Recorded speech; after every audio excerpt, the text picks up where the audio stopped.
말씀해 주시는 그 하나님 앞에, 하나님 언제나 주님께서 우리에게 주시는 말씀 감사합니다. 이렇게 우리가 주님 앞에 감사하는 것뿐만 아니라 우리가 주님 앞에 귀한 말씀 들을 때마다 우리가 주님 앞에 고백하는 것, 이것이 신앙이 아닐까. 그러니까 일방적인 주님의 귀한 은혜만 우리가 바라는 것이 아니라 주님 우리에게 말씀해 주시면 언제나 주님의 귀한 은혜 우리가 깨닫고 우리가 주님 앞에 고백하며 나아갑니다. 이게 건강하고 바른 신앙이라고요. 오늘 찬양에도 그러한 가사가 있는 것 같아요. 주께로 가까이, 주께로 가오니. 언제나 주님께서 우리에게 찾아오셨거든요. 우리를 구원하시기 위해서, 우리를 만나주시기 위해서 언제나 우리에게 오시는 분이거든요. 그 하나님 앞에 그냥 가만히 머물러 있는 것이 아니라 아버지가 아들을 바라보고 막 달려올 때에 우리 또한 아버지를 향하여서 날마다 주님께로 가까이 가는 신앙, 우리가 주님을 향하여서 몸부림치는 신앙, 이것이 정말로 건강한 신앙이에요. 오늘 이 저녁에 나오신 우리 귀한 성도님들, 주님 앞에 더 가까이 나가려고 오늘 이 자리에 나오신 줄 믿습니다. 오늘 이 밤에 오늘 우리에게 주실 하나님의 귀한 말씀을 우리 마음속에 기대하며 잘 듣고 그 말씀으로 든든히 서가는 저와 여러분들 되었으면 참 좋겠습니다. 스가랴서의 전반부는요 8가지의 환상이 있다고 여러분들에게 말씀드린 바 있는데, 오늘은 그 가운데 6번째 환상입니다. 두루마리 환상이라고 하는 그러한 별명이 붙여져 있는 환상이기도 합니다. 지금까지 하나님께서는 스가랴를 통하여서 환상을 보여주시면서 위로하시고 격려하시고, 괜찮다, 너는 소망이다, 나는 너를 향하여서 큰 뜻들을 품고 있다, 주님께서 말씀해 주셨다면, 그런데 6번째 환상에 이르러 조금 다른 것 같아요. 어조가 달라졌습니다. 우리가 하나님에 대해서 아는 것은 정말로 중요합니다. 하나님을 알되 어떻게 하냐면, 그냥 하나님은 생각하면서 아마도 하나님은 이런 분이시지 않을까? 우리가 상상하면서 하나님을 생각할 수 있고 하나님을 알 수 있다고요. 또 누군가의 이야기들을 통해서 하나님 그런 분이셔 라고 이야기할 때, 아 그렇구나, 누군가의 이야기들을 통해서 하나님을 알 수도 있겠어요. 생각으로 하나님을 안다거나 아니면 누군가의 이야기들을 통해서 하나님을 아는 것이 아니라, 하나님을 내가 스스로 알고 내가 하나님에 대하여서 말씀으로 아는 것, 이게 너무나도 중요합니다. 그 누군가의 고백 아니면 나의 상상 속의 그 하나님이 아니라 하나님을 내가 말씀으로 발견하는 것. 그래서 그 말씀으로 발견하다 보면은요, 때로는 내가 기대했고 내가 알았고 아마도 하나님은 이런 분이시지 않을까라고 생각했는데 그와 전혀 다른 면을 우리가 만나게 되어진다는 거죠. 왠지 우리 하나님 하면 위로해 주시고 격려해 주시고 응원해 주시고 사랑해 주시는 하나님이 우리한테는 익숙하지, 책망하고 꾸짖고 벌 주시고 혼내시는 그 하나님, 우리한테는 좀 어색하단 말입니다. 그러니까 그런 하나님 아니야, 이런 하나님이야. 내가 원한 대로 하나님을 믿는 것이 아니라 성경은 우리에게 그 하나님을 어떻게 소개하고 있는가, 이것들을 잘 볼 필요가 있습니다. 내가 기도했던 하나님의 다른 면을 만나면 우리는 당황하기 쉬운데요, 그럼에도 불구하고 언제나 기억해야 되는 건 사랑해 주시는 것도 사랑의 하나님, 꾸짖으시는 것도 사랑의 하나님임을 잊지 않기를 주님의 이름으로 축복해요. 언제나 하나님은 우리에게 가장 좋은 것을 주시는 사랑의 아버지시다. 8월의 찬양 너무 좋지 않으세요? 신실하신 하나님은 나의 하나님이 아니라 나의 아버지. 언제나 우리의 기도를 들으시는 분은 나의 아버지, 이렇게 우리에게 가까이 찾아오시고 늘 우리와 함께 하시는 그분을 우리는 다시 한번 이렇게 어려운 예언을 통해서도, 꾸짖는 말씀을 통해서도 우리의 하나님으로 고백하실 수 있으셔야겠습니다. 1절 볼게요. 이렇게 시작합니다. 내가 다시 눈을 들어본 즉 날아가는 두루마리가 있더라, 이렇게 기록되어져 있어요. 스가랴에게 보여지는 것은 내가 다시 눈을 들어보았다 라고 할 때는 이것이 어떤 꿈속에서 본 어떤 꿈을 꾸는 것과 같이, 아니면 어떤 몽환적인 상태에서 어리어리하게 비치는 그러한 환상이 아니라 너무나도 선명하게, 너무나도 분명하게 주님께서 보여주시는 환상을 뚜렷하게 보는 겁니다. 지나가다가 그냥 휘익하니 볼 수도 있는 거잖아요. 아니면 대강대강 볼 수도 있는 거잖아요. 얼핏 볼 수도 있는 거잖아요. 그런 것이 아니라 오늘 성경은 우리에게 내가 다시 눈을 들어본 즉 이라고 하는 표현은요, 너무나도 뚜렷하고 명확하게 보았다는 거예요. 근데 무엇을 보르는가? 날아가는 두루마리가 있다고 하는 겁니다. 저는 왜 두루마리 생각하면 두루마리 화장지가 생각나는지 머릿속에 그 생각을 했어요. 두루마기가 무엇일까요? 두루라고 하는 말과 마리라고 하는 말이 붙어 있다고 그랬는데요. 둘둘 말아놓은 종이나 아니면 천, 이게 돌돌돌돌 말아놓은 거 있죠. 이게 두루라고 하는 것이고요. 마리라고 하는 것은 당시에 어떤 양피지 그리고 파피루스 이런 것들이라 할 수 있겠습니다. 근데 이것들이 두루마리라고 하면 이렇게 말려져 있는 것이어야 되는데 이게 활짝 펼쳐져 있어요. 그리고 상상해 보세요. 이 두루마리가 활짝 펼쳐져 있는 상태로 마치 날갯짓을 하듯 하늘로 이렇게 훨훨 나르는 모습이 오늘 성경의 환상으로 기록되어져 있습니다. 두루마리가 봉인되어져 있지 않고 활짝 열려 있다. 그리고 하늘을 훨훨 날고 있다. 이 이야기는 무슨 이야기냐면 모든 사람들이 볼 수 있도록 그 내용이 공개되어졌다라고 하는 겁니다. 무슨 내용일까요? 어떤 내용이 그 두루마리에 기록되어 있을까요? 아직 그것을 말하지 않고 2절에서는 그것의 규모를 이야기하고 있어요. 크기를 이야기하고 있어요. 2절 우리 함께 읽어보실게요. 시작. 그가 내게 묻되 내가 무엇을 보느냐 하기로 내가 대답하되 날아가는 두루마리를 보나이다. 그 길이가 20규빗이요 너비가 10규빗이니이다. 뭐 센티미터, 인치, 미터 뭐 이렇게 하면 우리가 알 수 있겠는데 규빗이라고 하면 이게 얼만큼의 도량형이고 얼만큼의 길이일까요? 손을 삐셔서 여러분 가장 긴 손끝에서 이 팔뚝까지의 거리, 팔꿈치 거리가 한 규빗이에요. 설교하다 말고 제가 한번 재봤잖아요. 나는 얼마나 되나 그랬더니 근데 제가 좀 손이 긴 편이잖아요. 이거 한 50cm 되더라고요. 저는 한 50이 약간 좀 못 미치게 되는데 성경에 한 규빗을 어느 정도 잡냐면 한 45cm 잡는 거예요. 그럼 두루마리의 크기가 나와 있는데 지금 어떤 크기냐 하면은 길이가 20규빗 그리고 넓이가 10규빗 이렇게 되어진다는 거예요. 그러니까 45cm 생각하면은 길이가 20규빗 하면 얼른 계산해 주세요. 몇 미터 되는 거예요? 9미터 정도 되는 거죠. 그렇죠. 그리고 넓이가 10규빗 하니까 4미터 50 정도 되는 거죠. 잘 가늠이 안 되시죠? 제가 사진 하나 가져왔어요. 우리 교회 사진입니다. 대성전 사진이에요. 멋지죠? 이 대성전 사진을 여러분들에게 딱 드려드리고 제가 두루마리 크기를 20규빗과 그리고 10규빗으로 제가 두루마리를 한번 펼쳐볼게요. 어느 정도 되어지느냐? 이 정도 되어지는 거예요. 크기가 땅에서부터 시작해서 저기 끝까지 이게 약 9m가 채 안 되어질 것 같거든요. 그 두루마리를 한번 상상해 보시라고 쫙 펴졌는데 여러분 옆에가 얼마가 되냐면요 4m 50 그리고 길이가 9m의 폭이니까 오늘 태극기가 걸려 있는데 이것보다 훨씬 크게 그냥 쭉 내려와 있으니 얼마나 클까요? 어마어마한 두루마리인 거죠. 근데 여러분 20규빗이고 넓이가 10규빗이다라고 하는 이 규모가 성경 다른 곳에 한 번 더 등장해요.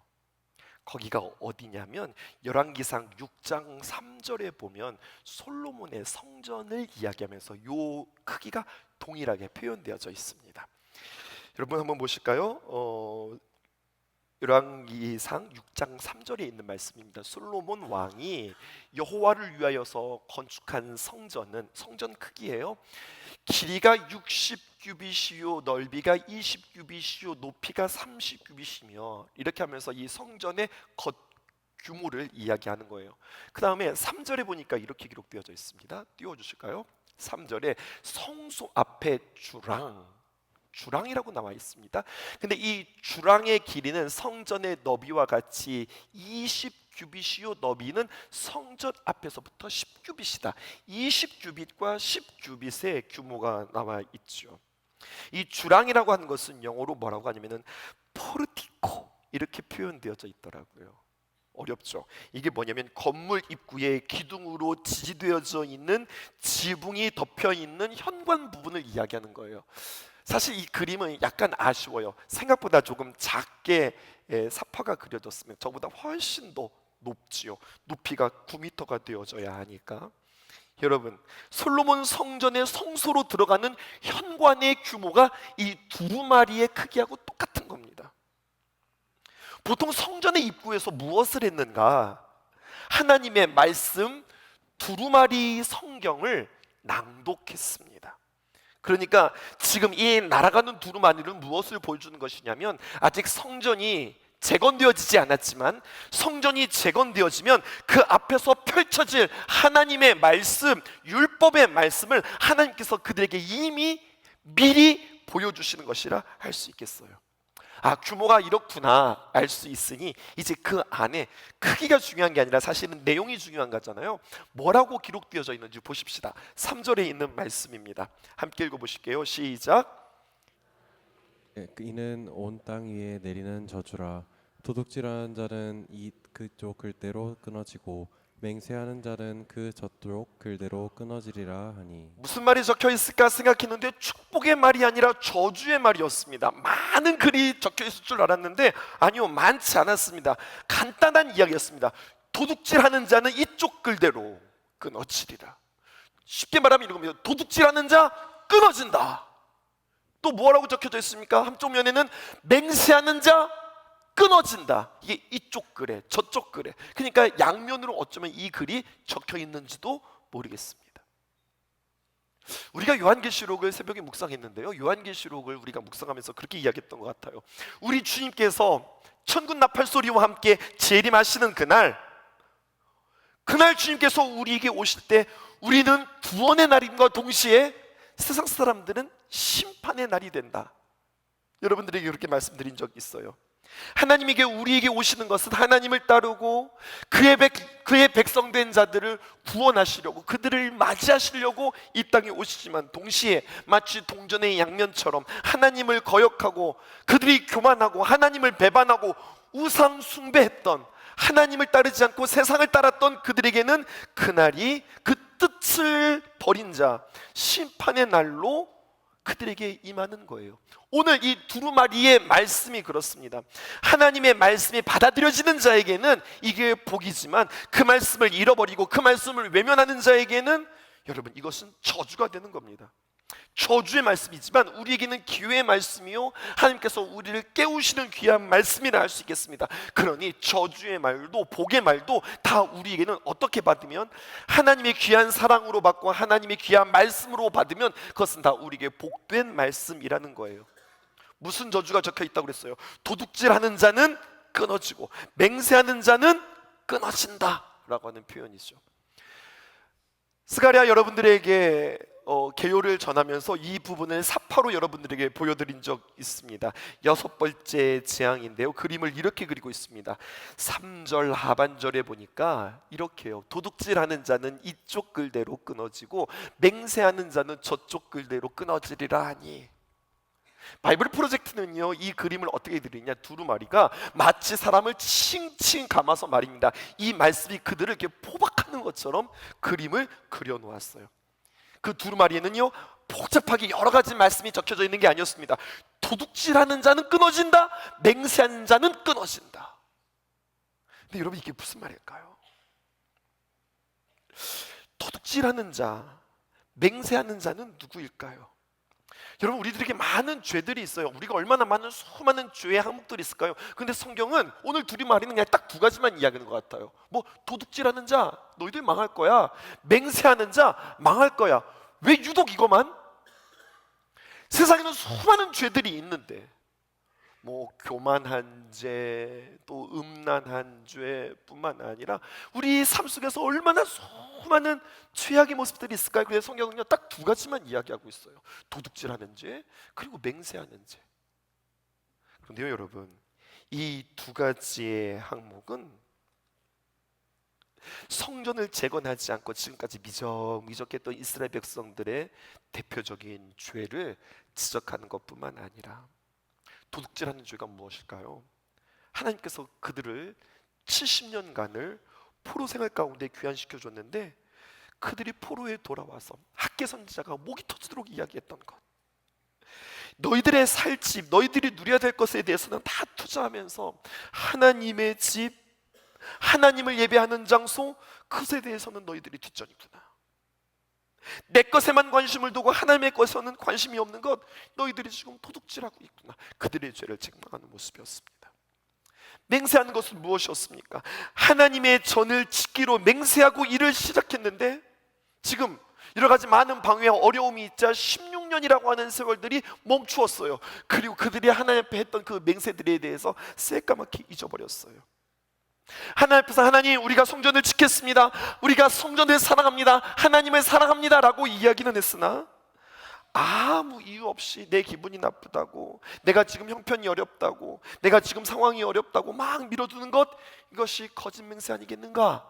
그들에게 직접적으로 하시는 말씀이지만 여러 가지 많은 핑계를 대고 또 하나님의 일에 있어서 우리가 할 수 없습니다, 어렵습니다, 다음에 하겠습니다 라고 이야기하는 것. 그런데 이것을 성경은 우리에게 그냥 그렇게 그들이 성전을 짓는 것을 포기하고 미적미적거리는 것, 그것만 우리에게 이야기하는 것이 아니라 우리에게도 한번 적용해보자라고 하는 거죠. 근데 가만히 보았더니요, 하지 않으려고 계속적으로 미뤄두고 있는 이스라엘 백성들의 나태함, 게으름에 대해서 하나님께서는 우리에게 주셨던 십계명의 말씀을 통하여서 다시 한번 우리로 하여금 이 시대를 살아가는 성도들에게 다시 한번 점검하는 말씀으로도 요약할 수 있겠더라고요. 제가 돌판을 준비했습니다. 하나님께서 우리에게 주신 그 모든 계명을 축약한 것이 십계명 아니겠습니까?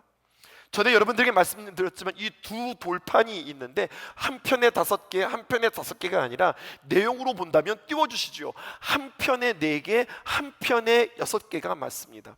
그리고 한 편에 있는 계명을 대신 계명, 대신한다고 하는 게 나 대신 너가, 이런 뜻이 아니라 하나님을 향한, 하나님을 대한 그러한 계명이고, 그리고 5계명부터 시작해서 10계명까지는 대인 계명, 이웃을 향한, 사람을 대한 그러한 계명이라 할 수 있겠는데, 맹세하지 말아라, 오늘 두루마리에 그렇게 적혀져 있는데 맹세하지 말아라라고 하는 것은 띄워주실까요? 그것은 바로 무엇이냐면 1계명부터 시작해서 4계명에 해당되어지는 말씀, 또 도둑질하지 말아라 라고 하는 말씀은 5계명부터 시작해서 10계명을 아우르는 그러한 포괄적인 말씀이라 이렇게 설명할 수 있다는 거예요.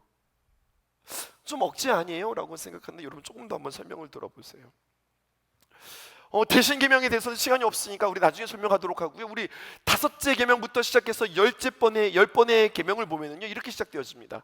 5번째 계명이 무엇입니까? 내 부모를 공경하라 라고 하는 거예요. 근데 여러분, 내 부모를 공경하라 라고 할 때에 성경은 우리에게 마치 이렇게 질문하는 것 같아요. 내가 부모를 공경해야 되는데 내가 부모를 공경하지 않고 공경할 것에 대해서 네가 도둑질하고 있는 건 아니야? 주님께서 우리에게 이렇게 고발하는 것 같아요. 6번째 계명은 무엇입니까? 살인하지 말아라 라고 했는데 이것을 이렇게 풀어보면 어떨까요? 이웃의 생명에 대해서 네가 도둑질하지 마. 생명은 하나님께 속한 것인데 왜 내가 함부로 그것을 가졌다가 놓았다 하지? 라고 이야기할 수 있지 않을까요? 간음하지 말아라, 이것도 도둑질로 우리가 표현할 수 있겠습니다. 그것은 바로 무엇입니까? 이웃의 그 누군가의 성에 대하여 내가 함부로 도둑질하지 말아라, 하나님께서 허락한 것 외에 건드리지 말아라. 오늘 주님께서 우리에게 이렇게 말씀하시는 것 같아요. 8번째, 도둑질하지 말아라 라고 하는 말씀이 있죠. 이것은 이런 겁니다. 이웃의 소유를 행동적인 차원에서 금지하는 겁니다. 말 그대로 직접 가가지고 훔치는 거예요. 남의 것 훔치지 말아라. 타인의 소유물을 실질적으로 내 것으로 만드는 것, 도둑질이다, 이거 하지 말아라. 또 9번째 무엇입니까? 내 이웃에 대하여서 거짓 증거하지 말아라. 이웃이 누려야 할 권리가 있는데 그 권리를 네가 도둑질하지 말아라. 10번째 계명은 무엇일까요? 내 이웃의 집을 탐하지 말아라. 8번째 계명하고 좀 헷갈리지 않아요? 여러분, 8번째 계명 도둑질하지 말아라, 또 10번째 계명 이웃의 집을 탐하지 말아라, 이게 무슨 차이일까요? 비슷한 내용들이 2번 반복된 것 같지 않으세요? 근데 여러분 10계명을 보면 여러분은 찬송가 뒤에 보세요. 이웃을 탐하지 말아라 라고 해놓고서 그 뒤에 조금 더 부가적인 설명들이 있습니다. 내 이웃의 아내나 그의 남종이나 그의 여종이나 그의 소나 그의 낙이나 무릇 내 이웃의 소유를 탐내지 말아라. 이 10번째 계명은요, 무엇이냐면 이웃에 대해서 마음의 차원으로, 이것은 직접 가가지고 뭔가 이렇게 훔쳐오는 것은 아니에요. 물리적으로 뭔가를 내 것으로 만든 건 아니에요. 근데 마음으로 말입니다. 내 속으로 말입니다. 마음의 차원에서 타인의 소유에 대하여서 내적으로 욕망과 탐심을 품는 것, 행동뿐만 아니라 그 마음으로 짓는 죄까지도 하지 말아라. 도둑질하지 말아라. 이렇게 주님께서 말씀하시는 거죠. 그러니까 여러분, 대인계명 5계명부터 시작하여서 10계명은 우리가 그냥 도둑질하지 말아라 라고 하는 이 모든 말들로 다 아우러질 수 있다는 거죠. 그리고 1계명부터 시작해서 4계명까지는 함부로 맹세하지 말아라. 하나님 외에 다른 것을 너의 하나님이라고 말하지 말아라. 오늘 주님께서 말씀하신다면 오늘 두루마리 두 가지의 내용, 거짓 증거하지 말아라, 그리고 도둑질하지 말아라, 거짓 맹세하지 말아라, 도둑질하지 말아라 라고 하는 이 말씀은, 이 이야기는 단순히 두 가지의 이야기가 아니라 이것은 10계명의 축약이라고 할 수 있겠습니다. 그러면서 마지막입니다. 4절에 이렇게 등장합니다. 하나님, 어떤 하나님으로 표현하고 있습니까? 만군의 여호와께서 이르시되 내가 이것을 보냈나니 도둑이 집에도 내가 들어가며 내 이름을 가리켜 망령되이 맹세하는 자의 집에도 들어가서. 그 두루마리에 무슨 내용이 적혀 있다고 그랬어요? 두 가지 적혀 있다고 그랬죠. 도둑질하지 말아라, 그리고 맹세하지 말아라. 근데 이 두루마리가 말입니다. 내가 이 모든 것들을 보았나니 도둑의 집에 내가 들어가고 맹세하는 집에 들어가서 그 집에 머무르며 그 집에 나무와 돌과 아울러 사르리라. 여러분, 사르린다고 하는 말은 무슨 말이에요? 불태워서 없앤다고 하는 이야기예요. 만군의 여호와, 모든 전쟁에 능하신 여호와 하나님, 가장 강력하신 그 하나님 여호와의 이름, 하나님의 통치권을 강조할 때 쓰는 말입니다. 근데 그 하나님께서 직접 도둑질하는 자에게, 거짓 맹세하는 자의 집에 들어가서 싹 다 태우겠다고 오늘 주님께서 그렇게 말씀하세요. 그리고 이것을 보냈다. 무엇을 보내는 거예요? 두루마리를 보내는 겁니다. 생각해 보실까요? 오늘 본문 다시 한번 띄워주시죠. 4절 말씀입니다. 내가 그 집에 머무르며 그 집에 나무와 돌과 아울러 사르리라. 여러분 생각해 보세요. 나무는 불 사르면 살라지죠. 타서 재가 되어지고 숯덩어리가 됩니다. 근데 돌은요? 그럼 돌 태워 보셨어요? 돌이 타면은 그 돌이 뭐 숯덩어리가 됩니까? 재덩어리가 됩니까? 돌은 타지가 않거든요. 근데 하나님께서 얼마나 강력하게 그들을 진노하는가 하면 나무도 탈 뿐만 아니라 여러분 돌까지 아울러 다 사르리라. 마치 용암처럼 다 녹게 되어지는 역사를 주님께서 펼치실 것이라 그렇게 이야기하는 거예요. 왜 이런 말씀을 하실까요? 왜 앞에서 그렇게 따뜻하고 소망이 있고 응원해 주시는 말씀을 하다가 왜 이런 말씀을 하실까요? 오늘 말씀의 제목이기도 합니다. 성전 재건하려고 그래? 중요하지. 무너진 성전 세우는 거 중요하지. 그런데 성전 재건이라고 하는 일이 중요한 것이 아니라 정말로 중요한 것은 우리의 심령이 주 앞에 온전히 세워지는 것, 이게 더 중요한 거야. 우리가 하나님 앞에 내 속사람이 회복되어지는 것, 그것이 중요한 거야. 이것을 우리에게 이야기하고 있습니다. 너희들이 아무리 하나님의 거룩한 성전을 짓다 한들 뒤에서 도둑질하고 거짓 맹세하고 너희들이 하나님의 말씀과 상관없이 살아가면서 그래도 이것은 우리의 사명이야, 이것은 우리의 미션이야 하면서 열심히 성전을 지어 나 기쁘지 않다. 오늘 주님께서 우리에게 말씀하시는 거죠. 학계는요 보이는 건물을 강조했지만 스가랴는요 보이지 않는 성전, 하나님 앞에서의 우리의 신앙, 하나님 앞에서의 우리의 자세, 하나님 앞에서 내가 말씀을 어떻게 지키느냐, 이것이 더 중요하다고 오늘 우리에게 말씀해 주시는 거예요. 그러다 보니 여러분 마지막입니다. 마태복음 7장 21절에 있는 말씀이 생각이 났습니다. 주님께서 우리에게 두려운 말씀을 주시는 겁니다. 나더러 주여 주여 하는 자마다 다 천국에 들어갈 것이 아니요 다만 하늘에 계신 내 아버지의 뜻대로 하나님의 귀한 말씀대로 행하는 자라야 들어가리라. 주여 주여, 누가 이렇게 주여 주여 할까요? 주여 저는요 이렇게 기도도 잘했고요, 주여 저는 이렇게 하나님과 가깝고요, 주여 저는 주님의 위대한 일들을 이렇게 감당한 거룩한 자입니다. 주여 주여 너희들이 이야기한다 하지만 다 천국에 들어가지 못한다. 다만 하늘에 계신 내 아버지의 뜻대로 행하는 자, 그들의 마음속에 작은 도둑질이라도, 작은 거짓 맹세라도 그것을 향하여서 아파하고 회개하고 내가 주님 앞에 내 마음들을 돌이키는 그런 사람이 어떤 위대한 일을 감당하는 사람이 아니라 그 마음속에 그 하나님의 마음이 괴로워서 늘 주님 앞에 몸부림치며 기도했던 그가 천국의 주인이다 라고 이야기하는 겁니다. 22절 이렇게 이어지죠. 그날에 많은 사람이 나더러 이르되, 두려운 말씀 아닙니까? 몇몇 사람이 착각한 게 아니에요. 보니까 많은 사람이, 예언의 말씀입니다. 많은 사람이 뭐라고 이야기하냐? 주여, 주여, 우리가 주의 이름으로 선지자 노릇을 하며 주의 이름으로 귀신을 쫓아내며 주의 이름으로 많은 권능을 행하지 아니하였나이까. 여러분, 성전 건축과 같은 일들을 우리가 이 땅에서 했단 말입니다. 하나님, 우리가 성전을 건축했다고요. 하나님, 우리가 이렇게 위대한 일들, 선지자 노릇을, 귀신 쫓아내는 일들을, 많은 권능을 우리가 행했다고요. 우리들이 자랑스럽게 여기는데 주님 뭐라고 말씀하십니까? 마지막입니다. 23절. 그때에 내가 그들에게 어설프게 이야기한 것도 아니고 흐리게 이야기한 것도 아닙니다. 밝히 말하되, 내가 너희를 도무지 알지 못하니 불법을 행하는 자들아, 내게서 떠나가라. 이 말씀은 몇몇 소수가 아니라 22절에 보니까 그날의 마지막 날에 많은 사람이 나더러 이른다. 많은 사람들이 이렇게 이야기할 것이다 라고 우리에게 말씀하고 있어요. 아무리 남들이 정말로 위대한 사역자입니다, 대단한 사역자입니다 라고 이야기하면 뭐합니까? 우리가 아무리 큰 성전을 지으면 뭐합니까? 아무리 많은 사람들로부터 대단하다고 칭찬받고 환호받고 신문에 나고 무대에 서고 마이크를 붙잡고 간증한들, 여러분들, 내 마음속은 텅 비어있는데, 내 마음속은 여전히 거짓 맹세를 하고 도둑질을 하고 있는데, 오늘 주님께서는 말씀하시죠. 불법을 행하는 자들아, 내게서 떠나가라. 내가 너희들을 도무지 알지 못한다.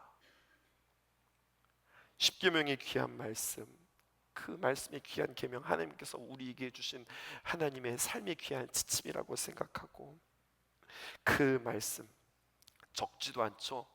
높이가 9m, 여러분 폭이 4.5m, 그리고 많은 글을 적은 것도 아닙니다. 딱 두 가지 말씀. 거짓 맹세하지 마라, 도둑질하지 마라.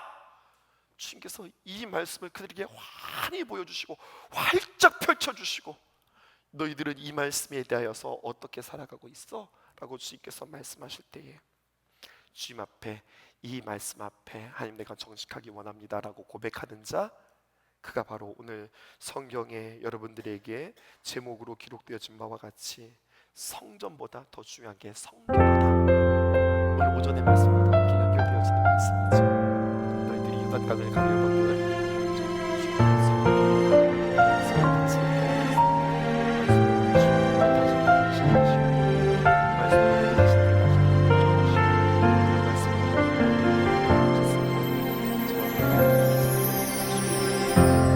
어려운 일 당할 때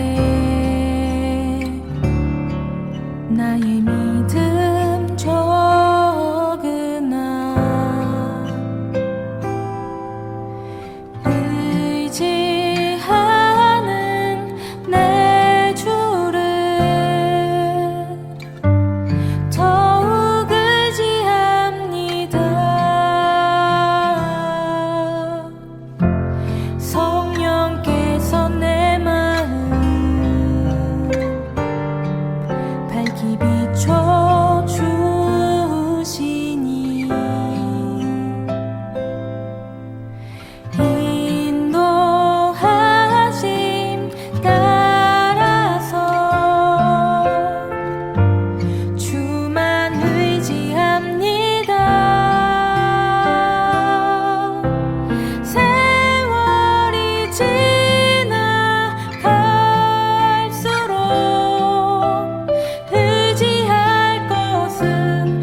내